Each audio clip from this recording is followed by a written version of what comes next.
Hey everyone, welcome back. आज हम recursion का सेकंड एग्जांपल देखेंगे। ये भी काफ़ी सिंपल होने वाला है। आप पहले इस वीडियो को पॉज करके खुद ट्राई करना एंड फिर मैं आपको बताऊंगा कैसे हो सकता था। ठीक है। एग्जांपल नंबर 1 में हमने देखा था कैसे आप n से 1 तक डिक्रीजिंग ऑर्डर में प्रिंट करा सकते हैं। फॉर एग्जांपल अगर आपने 5 पास किया फंक्शन में तो आप लाइक 5 4 3 2 1 कैसे आप प्रिंट करा सकते हैं। ठीक है।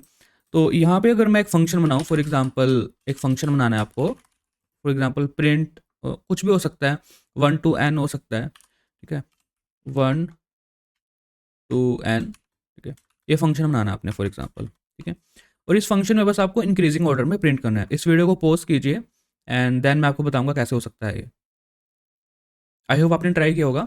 तो यहाँ पे एक तरीका तो वही है। फॉर एग्जांपल आप दो दो लाइक जैसे हमने यहाँ पे किया था वैसे यहाँ पे कर सकते हैं कुछ इस तरह से। फॉर एग्जांपल आपने एन पास कर दिया, आई पास कर दिया। ठीक है। और आपने इस फंक्शन को ऐसे कॉल कर लिया लाइक 1 to n। और यहाँ पे क्या किया आपने, n फॉर एग्जांपल 5 तक प्रिंट करना है और 1 से स्टार्ट होना है फॉर एग्जांपल। तो आप ऐसा कर सकते हो। ठीक है। If i equals to n then return. ठीक है। और यहाँ पे ऐसा भी कर सकते हो, इफ़ आई ग्रेटर देन, जैसे ही n से ग्रेटर जाएगा आई वैसे आप इसको रिटर्न कर दोगे। अदरवाइज आप क्या करोगे, कंसोल डॉट लॉग आई और साथ में क्या करोगे, अदरवाइज आप 1 to n को कॉल कर दोगे और यहाँ पे n उतना ही रहेगा, आई को इंक्रीज कर दोगे। ठीक है। लाइक कुछ लोगों ने ऐसे किया होगा। ठीक है। आप देखो 1 2 3 4 5 कुछ इस तरह से आ रहा है। तो ये सबको समझ में आ गया होगा, ये बिल्कुल वैसे ही हुआ है। ठीक है। यहाँ पे मैं आई को प्रिंट करा रहा हूँ और एन मैंने फिक्स रखा हुआ है। ठीक है। तो ये सबको समझ में आ गया होगा, ये मेरे को डायग्राम बना के एक्सप्लेन करने की जरूरत नहीं है। बिल्कुल वैसी एक्सप्लेनेशन है। अगर आपने ये वीडियो नहीं देखी तो आप देख सकते हैं। अब यहाँ पे क्या है, अगर आप ऐसा करेंगे, इफ आई अगर एन के इक्वल होते तो रिटर्न कर देंगे तो आपका 5 प्रिंट नहीं होगा, 4 तक प्रिंट होगा। ठीक है। तो 4 तक प्रिंट होगा। और अगर आप ये भी चाहते हैं यहाँ पे प्रिंट हो तो यहाँ पे आप कंसोल डॉट लॉग यहाँ पे आई कर दो पहले और फिर यहाँ पे रिटर्न कर देना। तो कुछ इस तरह से 1 2 3 4 5 सही प्रिंट हो रहा है। तो काफ़ी सिंपल था ये। ठीक है। बट यहाँ पे हम दो पैरामीटर ले रहे हैं, राइट। और यहाँ पे फॉर एग्जाम्पल अगर मैं 2 पास करूंगा तो ये कहाँ से प्रिंट होना स्टार्ट करेगा, यहाँ पे 2 3 4 5 कुछ ऐसे यहाँ पे प्रिंट होना स्टार्ट करेगा। बट आपने क्या करना है, एक ही पैरामीटर यूज़ करना है। ठीक है। और यहाँ पे आप डिफ़ॉल्ट पैरामीटर भी यूज़ कर सकते हैं। फॉर एग्जांपल आई की डिफ़ॉल्ट वैल्यू 1 रहेगी। अगर मैं यहाँ पे कुछ ना पास करूँगा तो यहाँ पे बाय डिफ़ॉल्ट 1 से स्टार्ट होगा आई की वैल्यू। तो आप कुछ ऐसा भी कर सकते हैं इफ़ यू वांट, लाइक 1 2 3 4 5 कुछ इस तरह से प्रिंट हो रहा है। ओके। बट यहाँ पे आपको ऐसे करने की ज़रूरत नहीं है। ठीक है। ऐसा कर सकते हैं, this is perfectly valid solution. ठीक है। बट यहाँ पे इसको कमेंट आउट करता हूँ। ठीक है। हमने लास्ट वीडियो में क्या देखा था, प्रिंट एन टू 1। मतलब ये क्या कर रहा था, डिक्रीजिंग ऑर्डर में प्रिंट कर रहा था। मैं इसी को कॉपी करता हूँ, इसी को कॉपी करता हूँ पुराने कोड को, और यहाँ पे मैं इसको यहाँ पे पेस्ट कर देता हूँ। ठीक है। अब यहाँ पे आपको बस एक छोटा सा चेंज करना है, इस कंसोल को यहाँ से हटाओ और इस फंक्शन कॉल से नीचे लिख दो। ठीक है। इस कंसोल डॉट लॉग को मैंने फंक्शन से नीचे लिख दिया। अब इससे ना बहुत बड़ा चेंज हो चुका है एक। पता है क्या चेंज हो चुका है, और यहाँ पे इसको प्रिंट एन टू 1 की जगह इसको 1 to n लिख देता हूँ, 1 to n। और अगर मैं इसको कॉल करूँ इस फंक्शन को, यहाँ पे अगर आपको कॉल करके दिखाऊँ इस फंक्शन को, यहाँ पे मैं पास कर देता हूँ फॉर एग्जांपल 5। तो ये इंक्रीजिंग ऑर्डर में प्रिंट करेगा अब 1 2 3 4 5। दिखाऊँ आपको, ये देखो। अब ये है समझने वाली चीज़, ये हो कैसे रहा है, दिस इज इंपॉर्टेंट। ऊपर वाला तो, ऊपर वाले का फ्लो तो पहले जैसा ही था। ठीक है। लाइक हम आगे आगे कॉल कर रहे थे। ठीक है। बट ये इंपॉर्टेंट है समझना। अब इसको समझते हैं, इसको मैं आपको समझाता हूँ ये कैसे काम कर रहा है। ओके गाइस, डीएसए के साथ साथ डेवलपमेंट स्किल्स बहुत इंपॉर्टेंट है। डेवलपमेंट के लिए आप हमारी वेबसाइट codeproc.com पे जाके विजिट कर सकते हैं। आप मेरा रिएक्ट का कोर्स चेकआउट कर सकते हैं और हमारा बैकएंड का कोर्स जैंगो चेकआउट कर सकते हैं। आपको इजी टू अंडरस्टैंड लैंग्वेज में, इन टेक्नोलॉजी में इन डेप्थ नॉलेज हो जाएगी अगर आप इन कोर्सेज को फॉलो करोगे। तो आप इनका करिकुलम जाके देख सकते हैं। ठीक है। करिकुलम जाके देखेंगे तो आपको समझ आएगा कि कितना सही डिज़ाइन किया हुआ है हमने इस कोर्स को, जिससे आपका टाइम भी वेस्ट ना हो और पूरे की पूरी नॉलेज भी आपको मिल जाए। ठीक है। इंटरव्यू क्वेश्चन से लेके प्रोजेक्ट्स तक आपको सब कुछ देखने को मिलेगा। और अगर आप इन कोर्स को फॉलो करोगे, आई गारंटी यू गाइस, आपको बहुत फ़ायदा होगा इन कोर्सेज़ का। ईजी टू अंडरस्टैंड लैंग्वेज में आपको इन डेप्थ नॉलेज और शायद किसी कोर्स में ना मिले। तो इसलिए मैं कहूँगा कि आप इन कोर्सेज़ को एक बार सिलेबस देखें और देन उसके बाद एनरोल कीजिए इन कोर्सेज़ के अंदर। ओके। एंड अब आगे बढ़ते हैं। अब यहाँ पे इसको समझते हैं काम कैसे करेगा। Okay let's start. तो यहाँ पे देखो फॉर एग्जांपल मैंने फंक्शन कॉल कर दिया, लाइक ये जो फंक्शन है प्रिंट, ठीक है, 1 to n, जो 1 to n फंक्शन है ये मैंने कॉल कर दिया 5 के लिए, ठीक है, ये फंक्शन मैंने कॉल कर दिया। अब ये फंक्शन किसके लिए कॉल होगा, ये 5 के लिए कॉल होगा, ठीक है। तो कर देते हैं इसको 5 के लिए कॉल। ओके, तो ये फंक्शन 5 के लिए कॉल कर दिया। अब यहाँ पे जो वैल्यू क्या है इसकी, यहाँ पे इस फंक्शन में n की वैल्यू है 5, ठीक है। क्या ये कंडीशन ट्रू हुई? ये कंडीशन ट्रू नहीं हुई क्योंकि n तो 5 है, 0 के इक्वल तो नहीं है, राइट।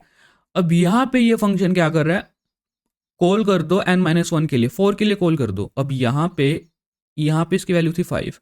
अब इसने क्या किया, एक और बार कॉल कर दिया, और यहाँ पे अब किसके लिए कॉल कर दिया, अब कॉल कर दिया 4 के लिए, ठीक है। अब किसके लिए कॉल कर दिया, 4 के लिए कॉल कर दिया, ठीक है। अब ये कंडीशन ट्रू है, ये कंडीशन ट्रू नहीं है।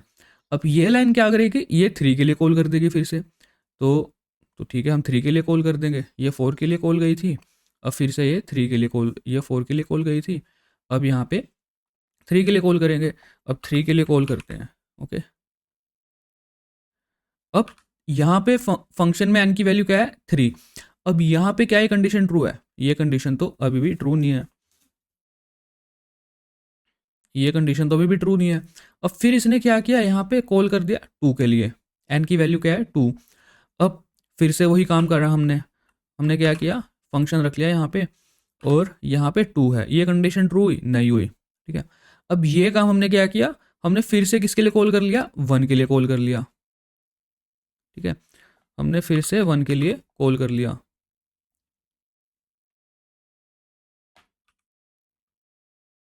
ओके। हमने 1 के लिए कॉल किया, तो ये कंडीशन ट्रू हुई, ये कंडीशन नहीं ट्रू हुई। फिर यहाँ पे इस फंक्शन ने फिर एक लास्ट कॉल की, लास्ट कॉल किसके लिए की उसने, लास्ट कॉल की उसने 0 के लिए। लास्ट कॉल क्यों बोल रहा हूँ मैं भी बताऊंगा आपको, ठीक है। ये लाइन तक देखो, यहाँ तक ये कंडीशन ट्रू हो चुकी है, अब यहाँ से रिटर्न मिल चुका है मेरे को, ठीक है। अब ये जो कोड था ना वो यहाँ पे फंसा हुआ था, मतलब ये प्रिंट 1 to n, ये लाइन वेट कर रही थी कि कब ये फंक्शन मेरे लिए काम खत्म करके देगा। अब जब 0 के लिए कॉल हुआ तो उसे रिटर्न स्टेटमेंट मिली, तो उसने क्या किया कि ठीक है मेरे को रिटर्न स्टेटमेंट मिल गया, ये काम हो गया यहाँ पे, ठीक है, मतलब इस फंक्शन का काम हो गया। अब यहाँ पे अब नेक्स्ट लाइन चलेगी console.log n। अब यहाँ पे इस फंक्शन के अंदर लोकल स्कोप में यहाँ पे n की वैल्यू क्या थी, 1 थी, तो यहाँ पे कंसोल पे प्रिंट हो जाएगा 1, ठीक है। अब इस फंक्शन का पूरा काम खत्म होगा क्योंकि ये एंड तक एग्जीक्यूट हो चुका है। फिर ये इसको कहेगा कि मेरा काम खत्म हो चुका है, ठीक है। फिर ये इसको कहेगा कि ठीक है 2, जहाँ पे फंक्शन कॉल जब 2 के लिए की थी हमने, उसको कहेगा कि मेरा काम खत्म हो चुका है। तो जब इसका काम खत्म हो गया तो इससे नेक्स्ट लाइन चलेगी, ठीक है। नेक्स्ट लाइन चलेगी तो यहाँ पे लोकल स्कोप में यहाँ पे 2, n की वैल्यू क्या थी 2 थी, तो यहाँ पे 2 प्रिंट हो गया। ऐसे यहाँ पे इसको कहेगा काम खत्म हो गया, फिर ये लाइन चलेगी 3 प्रिंट होगा, फिर ये लाइन चलेगी, फिर 4 प्रिंट होगा, फिर ये लाइन चलेगी तो 5 प्रिंट होगा। तो कुछ इस तरह से फंक्शन काम कर रहा है। आई होप आपको समझ में आया होगा कि ये फंक्शन कैसे काम कर रहा है। अब यहाँ पे ना एक और चीज़ है, अब यहाँ पे कॉल स्टैक के अंदर ये चीज़ें हम ऐड करते रहते हैं, ठीक है। फॉर एग्जांपल मैं आपको बना के दिखाता हूँ कॉल स्टैक,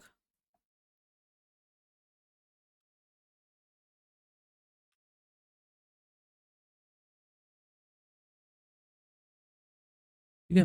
पहले हमने फंक्शन कॉल की थी 5 के लिए, ठीक है। तो यहाँ पे 2 स्टेटमेंट थी, यहाँ पे एक एक क्या कर रहा था, ऊपर फंक्शन कॉल कर रहा था, और नीचे क्या था, नीचे थी मेरे पास console.log स्टेटमेंट। तो यहाँ पे ऐसे हो रहा है, पहले 5 के लिए कॉल हुआ, फिर 4 के लिए कॉल हुआ, फिर 3 के लिए कॉल हुआ, फिर 2 के लिए कॉल हुआ फंक्शन, और फिर 1 के लिए कॉल हुआ फंक्शन, और फिर एंड में किसके लिए कॉल हुआ है, 0 के लिए कॉल हुआ।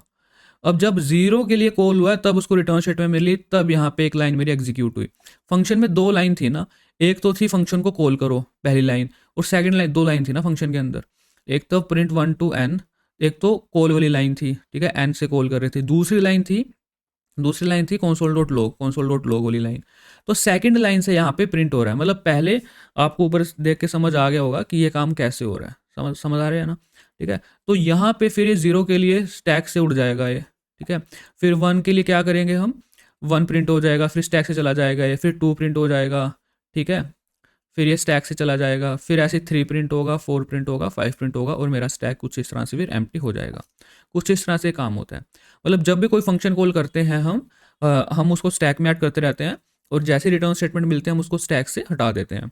कुछ इस तरह से ये काम होता है, ठीक है। और इसको और डिटेल में समझेंगे कैसे काम होता है। और लाइक जैसे मैंने लाइन बना के दिखाया ना आपको, आप ऐसा सोचो कि ये एक like on the top of the stack ऐसे ऐड होते रहेंगे, ठीक है। और कुछ इस तरह से अब जब इसने यहाँ पे रिटर्न किया था, जब 0 पे पहुंचे, इसने कहा कि हाँ मेरा काम हो गया है, ठीक है।